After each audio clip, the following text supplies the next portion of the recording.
Hi, I'm Mike Sinisi, and I'm a nerd who loves statistics. I love the idea that you can create a snapshot in time just by looking at the way that numbers interrelate.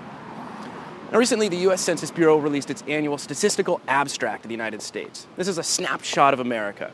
It's been published since 1878. This year's edition contains 1,300 tables of data.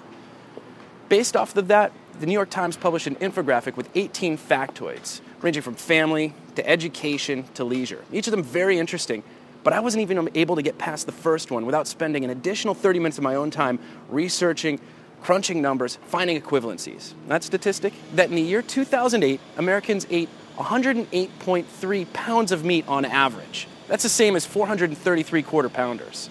The statistic continued that in the year 2000, they ate 113.7 pounds of meat, 5.4 pounds more per person. This made me wonder, what is that on a national scale? Things got interesting. 1.6 billion pounds of meat difference just from that 5.4 pounds per person. And what exactly does 1.6 billion pounds of meat look like?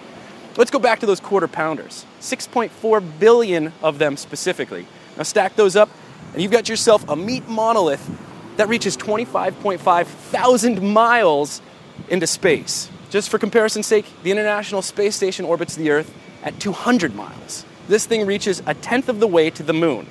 Now obviously, we can't stack patties to the moon, but we can take a look at what the average person, the average family, and the average US town with 6,500 residents in it would consume.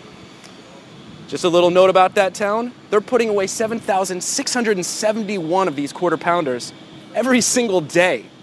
And while we look at that, we're going to talk to the top US producer of hamburgers to find out exactly how much cattle it takes to satisfy this appetite and what these guys are doing to respond to this declining demand. All right, you ready to see this? Follow me.